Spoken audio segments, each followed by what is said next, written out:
Santiago capítulo 1, versículo 17. Santiago capítulo 1, versículo 17. ¿Lo tienen? Dice así la Escritura: toda buena dádiva y todo don perfecto desciende de lo alto, del Padre de las luces, en el cual no hay mudanza ni sombra de variación. Vamos a orar. Señor, venimos delante de ti agradecidos, pidiendo, Señor, que cada palabra que digamos hoy, cada pensamiento que hablemos, Señor, cada idea que se forme en nuestra cabeza, Señor, en nuestros labios, sea única y exclusivamente para agradarte a ti. Y como pedimos siempre, Señor, que las meditaciones de nuestros corazones y los dichos de nuestra boca sean agradables a ti, hoy también volvemos a pedir esto. Pedimos también, Señor Jesús, que tú pongas en nuestros oídos capacidades de oír, porque queremos ser sabios en oír y en hacer. En el nombre de Jesús, amén. Mire, una de las cosas que son más inherentes, aquí tenemos el próximo ministerio de alabanza, ¿eh? Qué buenas voces tienen. Una de las cosas que son inherentes, propias, particulares de todo el ser humano es la propiedad. La Universidad de Boston hizo un estudio en el cual determinó que los niños de 2 años de edad ya eran capaces de reconocer las cosas que eran propias. Él podía reconocer si algo le pertenecía a alguien o si le pertenecía a él. Y a medida que nosotros vamos avanzando en edades cronológicas, con toda seguridad que se van incorporando en nuestro pensamiento un concepto un poco más importante de lo que es lo mío. Por ejemplo, si usted entra a su dormitorio, usted reconoce que en su dormitorio usted tiene cosas que son suyas. Porque no hay nada que nos perfile más. No hay nada que nos dé mayor capacidad de entender las cosas en el mundo terrenal que lo que me pertenece a mí. Y hoy vamos a aprender cómo podemos ser grandes perdedores de muchas cosas. En el mundo terrenal y en el mundo espiritual hay cosas que se reflejan, son similares unas con otras. En el mundo terrenal podríamos decir que uno tiene propiedades, cosas que le pertenecen a uno que son tangibles, que usted puede tocar. Por ejemplo, usted entra a su dormitorio y usted dice: estos son mis libros, esta es mi cama, este es mi armario. Y en el mundo terrenal también hay algo que usted no puede tocar, que son sus ideas, su personalidad, su carácter, su manera de entender las cosas. Por eso es que a veces defendemos una idea, aun cuando esté equivocada, por el simple hecho de que aquella idea es nuestra idea, solemos defenderlas, no importa contra quién tengamos que defenderlas. En el mundo espiritual también tenemos cosas de ese estilo. También tenemos cosas que son materiales, que usted puede tocar. Y prepárese, porque hoy lo que vamos a ver como continuación de lo que estuvimos viendo la semana anterior, porque muchos de los que están aquí estuvieron la semana anterior, va posiblemente a romper algunos esquemas de pensamiento que usted ha traído y que estoy seguro que hoy van a ser fracturados. Creo que es nuestra labor. Fracturar, romper y mostrar lo que está en la Escritura para que el Espíritu Santo, trabajando en su vida, le lleve a entender una dimensión espiritual diferente. Entonces tenemos que en el mundo material, en el mundo terrenal, en el mundo este que nosotros estamos moviéndonos en este momento físicamente, tenemos 2 tipos de cosas. Tenemos algo que es tangible, que usted puede tocar. Y tenemos cosas que son intangibles, que hemos dicho que son las ideas. Y en el mundo espiritual funciona exactamente igual. Para poder explicar esto en el mundo espiritual tengo que explicar un concepto que lo voy a explicar muy rapidito, que es el concepto de la soberanía de Dios. El concepto de la soberanía de Dios es un concepto que, si lo podemos tener claro, vamos a poder entender lo que viene ahora y al final concluiremos por qué nos conviene ser grandes perdedores en la vida. Muy contrariamente a lo que se nos enseña, ¿verdad? A ser exitosos. Pues bueno, vamos a aprender a ser unas personas que son perdedores. No hay nada mejor que ser perdedor. El concepto de la soberanía de Dios es un concepto muy sencillo de entender. A Dios nada le sorprende. Es decir, cuando Dios se despierta por la mañana del domingo y va a venir a la iglesia evangélica bautista de Logroño, a Él nada le va a sorprender. Todo lo que sucede en todos los universos posibles, en todos los tiempos probables, en todas las circunstancias que puedan existir, tanto para los que podemos catalogar como creyentes, como aquellos que podemos decir que son no creyentes, en todas las edades de la humanidad, Dios o lo permite o lo envía. Él puede permitir cosas que aun cuando no pertenezcan y le hieran a Él, Él las va a permitir. Esa es la razón por la cual hay pecado. Y en ese gran espacio que es la soberanía de Dios, está colocado usted con algo que hemos aprendido en alguna oportunidad que se llama el libre albedrío, o llámelo de otra manera, mi capacidad de tomar decisiones sin intervención de ninguna manera de Dios, sino simplemente con base en su pensamiento. Teniendo este concepto claro, que está muy sencillo de entender, pero que tiene grandes implicaciones que no vamos a estar explicando hoy, vamos a analizar cómo en el mundo espiritual tenemos bienes tangibles. Vamos a sacar lápiz y papel. Aun cuando lo tiene, lo va a tener en el YouTube, que hemos inaugurado un YouTube de aquí, de la iglesia en Logroño. Es bueno que usted apunte, porque se ha comprobado que cuando usted toma apuntes, retiene más. Vamos de nuevo a Santiago capítulo 1, versículo 17. Todos tienen la Reina Valera del 60, ¿verdad? Todos, muy bien, porque estoy predicando con esa escritura. Aquí dice, toda buena dádiva y todo don perfecto. Vale. Esto significa que todo lo que usted recibe, todo lo que usted deja de recibir, siendo creyente o no siendo creyente, proviene, tiene su origen, nace, se manifiesta en un lugar de orden espiritual. Si alguno de ustedes recuerda lo que estuvimos predicando ahora unas 4 semanas, que era de dónde salía el maná. ¿Se acuerdan del maná? El maná era aquello que comían todos los días el pueblo de Israel mientras estaba en el desierto durante casi 40 años. Todos los días, excepto un día por semana, caían del cielo 37 litros de maná. Se formaba en un ambiente espiritual que en aquella predicación que estuvimos dando y que está grabada en el internet, decíamos que era el segundo cielo. Explicábamos que estaba el primer cielo, el que podíamos ver.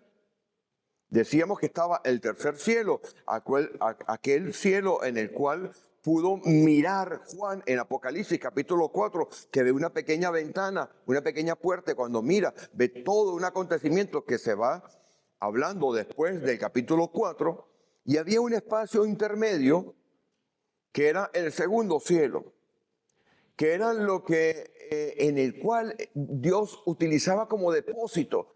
Ese era el cielo de donde salió aquella agua del diluvio. Todo nace de un mundo espiritual. Y cuando Dios dice aquí, buena dádiva, está utilizando una palabra que hoy la vamos a analizar, que estoy seguro que usted la ha escuchado antes. Dosis. Seguro que ha escuchado la palabra dosis, ¿verdad? Cuando usted va al médico, el médico le da a usted una dosis de medicamento. Usted le dice, bueno, tómese, esto tiene 6 dosis. Se va a tomar una por la mañana, se va a tomar una por la tarde y se va a tomar una por la noche. Bueno, esta palabra que dice aquí, Santiago, que dice toda buena dádiva, es la palabra dosis. Y la palabra dosis es algo que siempre es tangible, siempre es algo que usted puede tocar. ¿De dónde desciende? Lea conmigo. Dice, toda buena dádiva y todo don perfecto, ¿desciende de dónde? Del Padre de las luces. Lo que significa que si seguimos revisando el concepto de la palabra dádiva, que significa dosis, es algo que Dios da con un propósito, algo de orden tangible que Dios nos va a dar a todos nosotros, que tiene una característica determinada, es dada a usted para que usted, con base en lo que Dios le da, la utilice para un propósito que tiene que ser siempre un propósito espiritual. Voy a explicar esto con calma, porque cuando nosotros hablamos de dádiva en la Escritura, cuando vemos esta palabra, a veces le pasamos por alto, porque pensamos que dádiva en realidad es algo que usted da a alguien como una especie de limosna, como un regalo que usted da para algo, para ayudar. Algunas veces, dependiendo de nuestros países, podemos tener el concepto de limosna y de dádiva ligeramente diferente. Pero esto es un concepto que proviene de Dios y que es tangible y que funciona solamente para que usted lo sepa, para qué lo utiliza y que esa utilización no solamente le dé a usted un mantenimiento, sino que además esa utilización sirva para un fin para lo cual ha sido llamado usted. Vamos a Filipenses capítulo 4. Vamos a ver cómo lo explica Pablo. La primera palabra que estamos entonces aprendiendo para poder saber que desde el mundo espiritual nacen cosas materiales.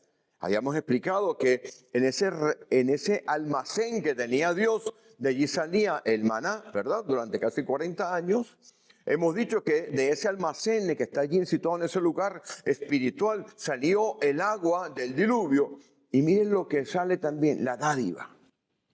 Vamos a capítulo 4, versículo 15. Donde haya la palabra dádiva, donde haya la palabra dosis, la voy a sustituir. Presta atención cómo voy leyendo. Versículo 15. Y sabéis también vosotros, oh filipenses, ¿lo tienen todos? Vale. Y sabéis también vosotros, oh filipenses, que al principio de la predicación del Evangelio, es decir, cuando él empezó a predicar el Evangelio a los de Filipos, cuando partí de Macedonia, ninguna iglesia participó conmigo en razón de dosis. ¿Lo ve? En razón de dosis y recibir, sino vosotros solo. Cuando usted gana un sueldo, cuando Dios le permite a usted ganar algo, tener algo, recibir algo, por ejemplo, una herencia. Y ojo, quiero dejar claramente definido, y tenemos testigos, lo digo a título informativo, en nuestras congregaciones, usted prácticamente no escuchará que nosotros solicitemos pasta, dinero, money, el bill metal. En casi 14 años que tenemos en la parte, en la última vez que hemos vuelto desde Estados Unidos, en casi 14 años, yo creo que en una o en dos oportunidades hemos hablado para solicitar dinero. Y yo no estoy solicitando dinero.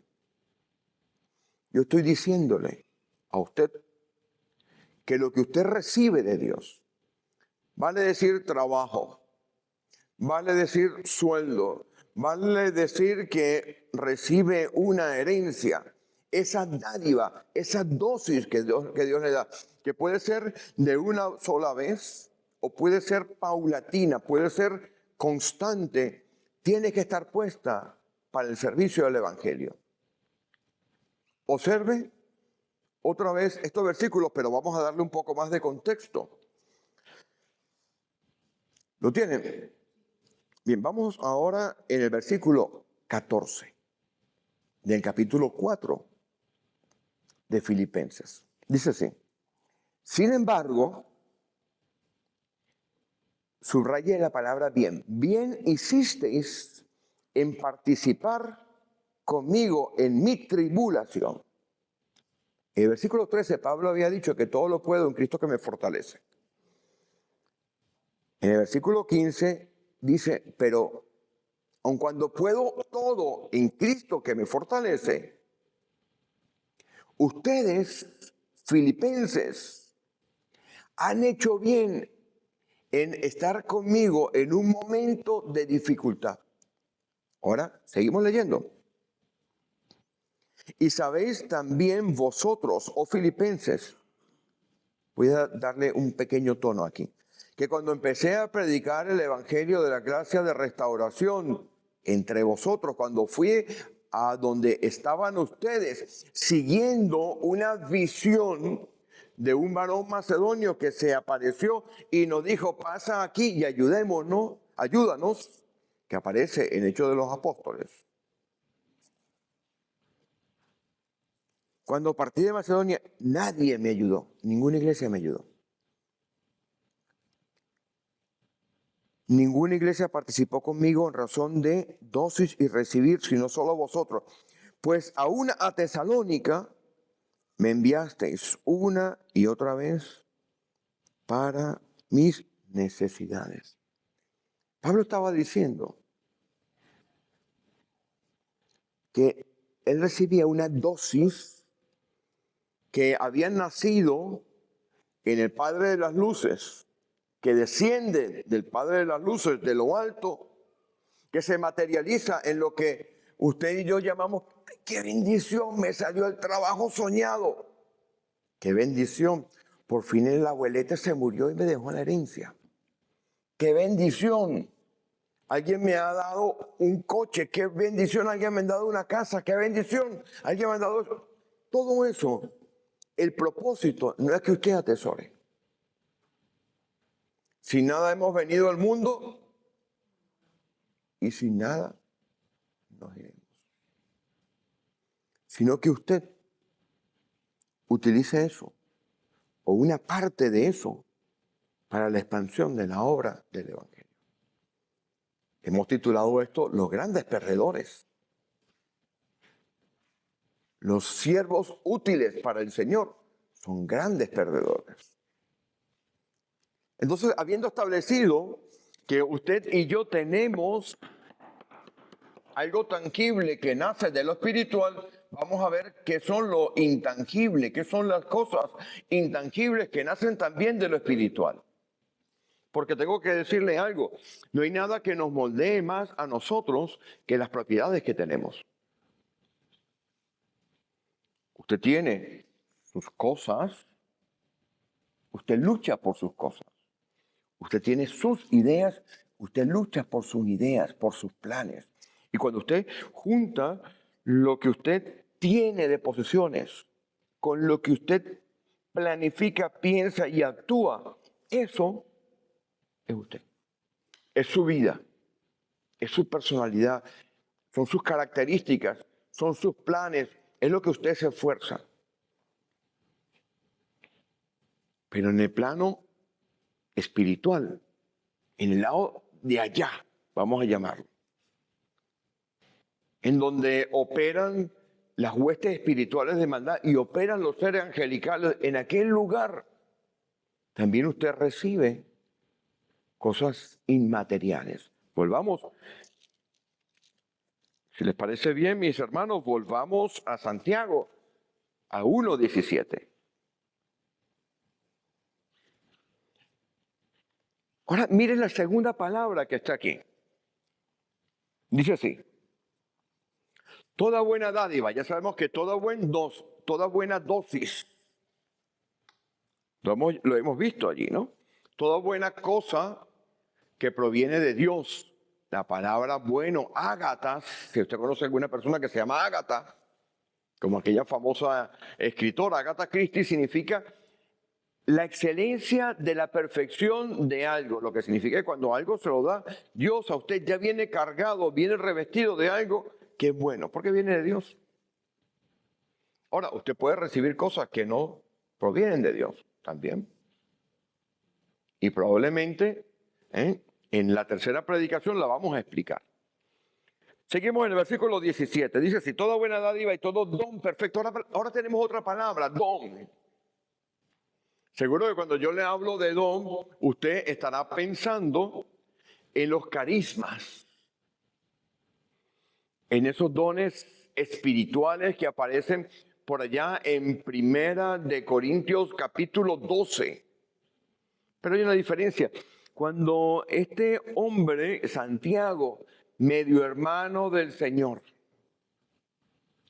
el primer líder que hubo junto con Pedro en la primera iglesia que estaba en Jerusalén, escribe esto, usa una palabra muy específica. La palabra, si quiere usted escribirla, es dorea. No es carisma. Hemos establecido que Dios nos da una dosis. Lo intangible, lo tangible, lo que usted puede tocar, proviene del mundo espiritual. Ahora estamos viendo que Dios nos da algo que se llama dorea. Esto que es traducido aquí como un regalo, un don, es algo de libre disposición suya. Lo voy a explicar. Habíamos estado estableciendo en el principio que si esto fuese la soberanía de Dios, este púlpito que tenemos aquí, la soberanía de Dios tiene dos partes. La providencia de Dios, vamos a llamarla de esta manera, y la parte de la voluntad suya. La providencia de Dios es la forma en la cual Dios actúa a través de circunstancias, a través de situaciones, a través de la forma en que Él ve que usted responde a una cosa u otra para que el plan de Él siempre se cumpla, que es la soberanía de Dios. Y de esta parte de aquí habíamos explicado que está la responsabilidad suya en tomar decisiones. Si usted viene de una iglesia que es calvinista, si a usted le han enseñado los principios de la teología calvinista, probablemente haya en esta explicación algo que a usted no le suene mucho. Ahora, si usted viene de una iglesia cuya teología sea más pentecostal, una iglesia en la cual habían ciertas predicaciones que quizás hasta le intimidaban a usted, probablemente esto tenga un poquitín más de sentido. Esta palabra, dorea, que aquí se traduce como don perfecto, maduro, completo, es lo que para usted y para mí se transforma en nuestro llamado. Es un regalo de libre disposición suya. Cuando Dios nos llama a nosotros, ¿usted tiene la capacidad de resistir o no? Habíamos explicado la semana pasada que si alguien tenía todas las características para ser el mejor rey de Israel, ese era Saúl. Explicábamos la semana pasada que muchos de los hermanos estaban aquí, explicábamos que era alto, lo que daba una posición de autoridad. La gente alta en aquella fecha se representaba como una posición de autoridad. Inclusive usted ve los grabados de la arqueología y los dioses y los reyes eran muy grandes y los súbditos eran muy pequeñitos. Era alto, era hermoso parecer, provenía de una familia de dinero. Su padre tenía asnas que eran muy codiciadas porque eran de donde salían los asnos y las mulas para poder hacer las cargas. Era obediente a los padres, había obedecido a su padre para ir a buscar esas asnas que se habían perdido. Aparte de todo eso, se preocupaba por su papá, porque cuando estaba buscando las asnas, dice: mejor dejemos de buscar las asnas y vámonos otra vez para nuestra casa, porque mi papá debe estar preocupado por nosotros, debe tener congoja en su corazón. Era humilde porque se había ido con un criado y él no llevaba el dinero lo llevaba el criado. Aparte tenía un nombre que era interesante porque Saúl significa deseado. Y no solamente tenía estas características, sino que él reconocía que pertenecía, como lo explicábamos la semana pasada, a la tribu de Benjamín. La tribu execrada por el resto de las tribus porque había cometido unos actos salvajes por allá en Jueces 19, Jueces 22, lo puede leer. Era tan humilde que cuando le ungen como rey de Israel, lo ungen en privado. Y cuando lo van a llamar para presentarlo delante del pueblo en Mizpa, tuvieron que consultar a Jehová porque había aparecido Toquisqui, pero él no había aparecido y estaba escondido. Y el Señor lo reveló, estaba escondido en un equipaje, en una maleta, en un baúl. Tenía todo para ser el rey de Israel. Y en la primera confrontación de guerra, en vez de estar donde tenía que estar, que era reinando donde tenía que estar reinando, estaba arando la tierra de su familia. El primer error de él fue la impaciencia. No respondió correctamente, y eso está por allá en 1 Samuel 13. Mire, es que Dios cuando le llama a usted, cuando me llama a mí, nos da la capacidad de resistir o no. Si fuésemos a Romanos capítulo 11, versículo 29, está aquella famosa frase que dice: porque revocables son el llamamiento y los dones. Sí, es irrevocable. Si usted está aquí hoy, aquí están sentados los profetas, los pastores, los maestros, las maestras, las diaconisas, los diáconos, todo del futuro de la iglesia está aquí sentado enfrente de mí. Pero va a depender de cómo responda usted. Entonces, que dice aquí, todo don perfecto, todo llamado perfecto, aun cuando la palabra en el griego para llamado es kaleos, que es la que aparece ahí en Romanos 11, 29. Usted para responder al llamado tiene que ser el gran perdedor, dejarlo todo. ¿Cuál es la diferencia entre dorea y carisma? La diferencia entre dorea y carisma es que dorea, don que aparece aquí, es un regalo, siempre un regalo va a ser inmerecido, porque si no, no fuera regalo. Es un regalo que Dios nos da de libre disposición, pero cuando nos da los carismas, Él retiene el manual de instrucciones y el uso del don.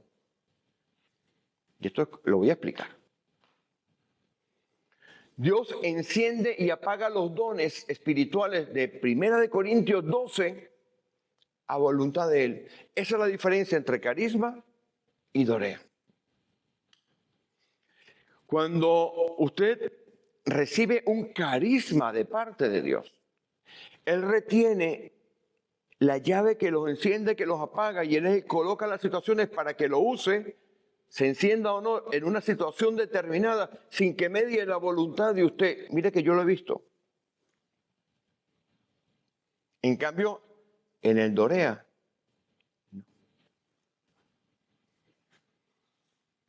que el diablo quiere robarnos los dones en vez de que nosotros los entreguemos. Sí, el diablo quiere robarnos los dones. ¿Cuántas veces nos quiere robar la dosis? Nos quiere robar el dorea. ¿Cuántas veces no ha escuchado usted predicaciones en las cuales le dice: no, el diablo quiere venir a robarle la bendición? Seguro, ¿verdad? Levante la mano, ¿quién la ha escuchado? Todos hemos escuchado. Sí, efectivamente. Vaya por favor a Hebreos capítulo 10, versículo 34. Y verá cómo nos roba la dosis. Hebreos capítulo 10, versículo 34. No, unas páginas antes de esto.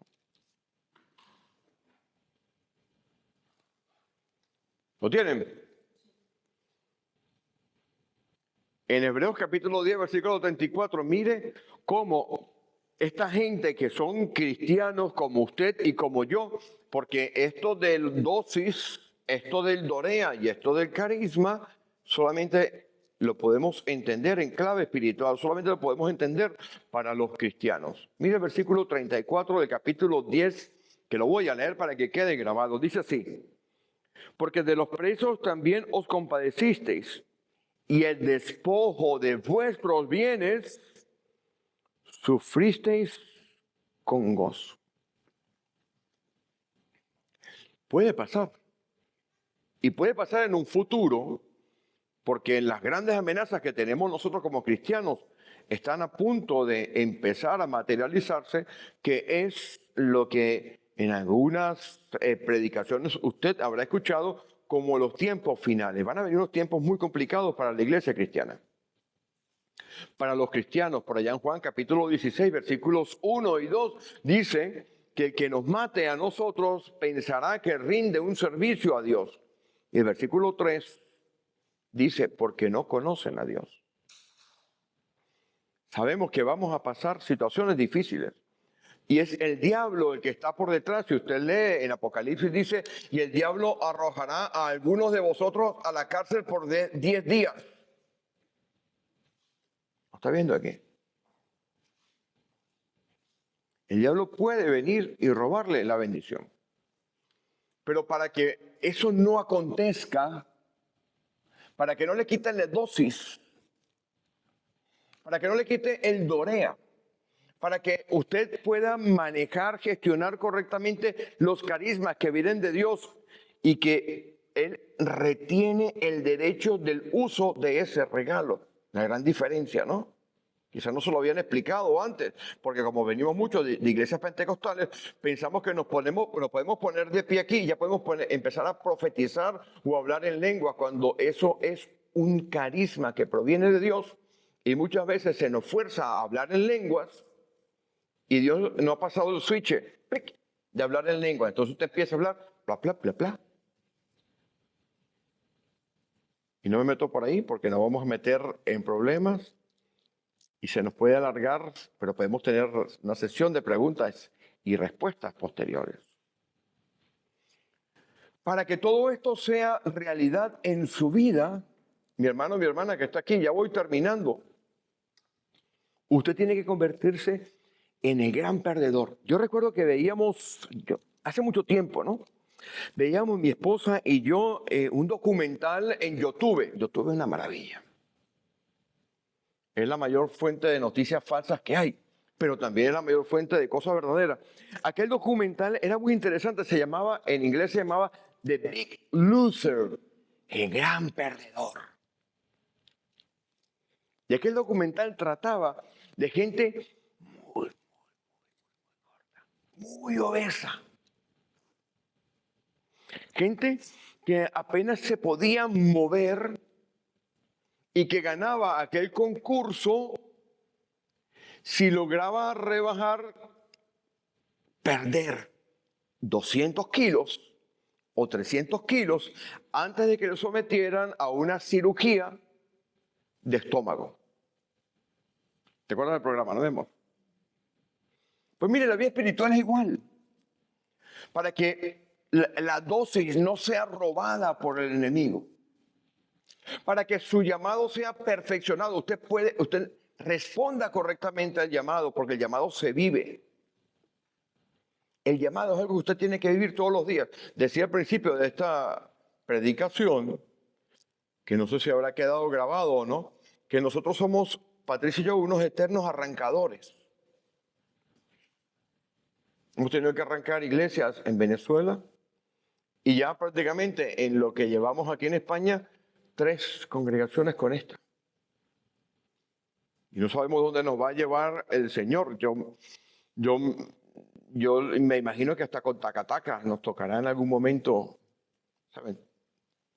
Me verás entrar por ahí, por esa puerta con un tacataca, a ver cómo van las cosas por aquí. Entonces, para que todo esto funcione, para que los carismas estén operando, porque los carismas tienen que operar en la iglesia, usted y yo tenemos que ser los grandes perdedores. Y esto depende de cómo usted conduzca su vida. Romanos capítulo 12. Y vamos terminando con esto. Esto se aplica para los jóvenes. ¿Quiénes estuvieron en el paseo de jóvenes el día 15? A ver, ¿quiénes? Levanten la mano. Todos, ¿verdad? ¿Pasaron buen tiempo? Bueno, pues en la vida espiritual pueden pasar un tiempo aún mejor que ese. Pero tienen que convertirse en grandes perdedores. Romanos capítulo 12.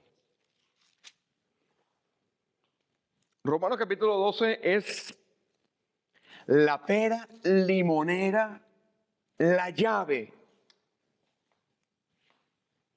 para ser un gran perdedor. Porque si aquella gente tenía que cambiar su manera de comer, porque de eso se trataba, ¿no? Cuando tenían que perder una cantidad de kilos, tenía que cambiar 2 cosas. Tenía que cambiar lo que consumía, porque de eso trataba la cuestión. Tenía que cambiar lo que consumes. Por ende tienes que cuidar tu mente. Porque el diablo puede implantar en tu mente cosas que no son correctas. Tienes que cuidar lo que entra por tus sentidos. Y después, en aquel programa, era quien hacía con su cuerpo una serie de ejercicios que usted veía. Yo recuerdo aquellas personas que con dificultad salían y se movían de su silla de ruedas, levantando una pesa de 1 kilo, hacían así, y se iban al frigorífico. Pero después los regañaban porque los tenían vigilados. Tú no puedes hacer esto y irte al frigorífico, tú tienes que seguir en esta disciplina. Pues mire, eso está aquí. Hemos intentado contrastar lo que vemos en nuestro mundo con lo que dice la Escritura. Romanos capítulo 12. Fíjese qué interesante esto. Y ya con esto vamos terminando. Si entendemos que con esto podemos ser los grandes perdedores, seremos siervos útiles para Dios. Así que, hermanos, la palabra os ruego es una de las palabras que en el original establece el mayor sentido de urgencia. Os ruego, por las misericordias de Dios, que presentéis vuestros cuerpos. Ojo con esto. No está diciendo aquí que usted presente una mano. No está diciendo aquí que usted presente una pierna. No está diciendo aquí que usted presente su cabeza solamente. Cuerpo es todo. Cuando Pablo escribe esto, tiene en su cabeza el ritual importante que había en el Antiguo Testamento, en el cual todo el animal que se sacrificaba entraba completo a la hoguera sacrificial. Sacrificaba un corderito, cogía el corderito, lo ponía en el altar de fuego, ponía la cabeza, el cuerpo, las patas, todo entraba allí. Usted ya no se pertenece. Usted ya no tiene mí, no tiene mío. El sentido de propiedad suyo, inclusive, ya no puede ser el mismo de antes. El que pierda su vida por causa de mí, lo sabemos, ¿no? Vamos a leer, dice aquí. Por la misericordia de Dios os ruego que presentéis vuestros cuerpos en sacrificio vivo. Es asombroso porque esto es, usted se tiene que sacrificar completamente, sin morir. Usted sigue viviendo, pero vive de otra manera. Y el versículo 2 nos da la última clave, la última llave, el último password para poder ser unos completos perdedores. Dice, no os conforméis a este siglo, traducido al logroñés o al fuenmayorés, porque ahora vamos a vivir en Fuenmayor y tenemos que aprender el idioma de Fuenmayor. El fuenmayorense es: no hagan, ni piensen, ni actúan, ni coman, ni vivan como viven los de afuera. Porque contra nosotros conspira todo lo de afuera. Si usted viene a esta congregación, imagínense que ustedes se están entrenando para ser los grandes perdedores. Ustedes vienen aquí y están 2 horas entre el cántico, el pastor que les da guerra durante 1 hora y media, y después sale usted. Ha estado aquí en el gimnasio, ¿no? Bíblico. Y después sale usted y se va al McDonald's o al Kentucky Fried Chicken o a Pizza Hut y pide, métele a la pizza todo lo que puedas, pónsela como si fuera para el jefe, métele todo. No ha hecho nada. Por ende, cuando usted sale de aquí, usted tiene que mantenerse en la disciplina de ser un gran perdedor, porque lo que está afuera va a conspirar contra su capacidad de ser un gran perdedor. Terminamos con esto. Sino transformaos por medio de la renovación de vuestro entendimiento. Por una parte habla transformarse, es decir, ya no eres lo que eras antes, sino que ahora vas a ser diferente porque tu entendimiento, tu manera de interpretar las cosas, tu alimento va a ser diferente, tiene que ser renovado. Mi hermano, mi hermana, la única manera de que usted mantenga la dosis, y por eso vivimos algunas veces una vida miserable, porque pensamos que la dosis la hemos producido nosotros. Ya sabemos lo que es dosis, ¿verdad? La palabra nos enseña a través de mucho tiempo en la Escritura que no es así, que todo lo que recibimos proviene de Dios. Cuando pensamos que podemos ser negligentes en nuestro dorea, ya sabemos lo que es dorea, ¿verdad? Que es nuestro llamado. Y cuando pensamos que podemos disponer libremente del carisma, estamos equivocados. Para que todo eso funcione correctamente bien, según el propósito de Dios, según el plan eterno de Dios y en su soberanía, usted tiene que convertirse voluntariamente en un gran perdedor. Nada le pertenece, todo le pertenece a Dios. Amén. Vamos a vernos en pie y vamos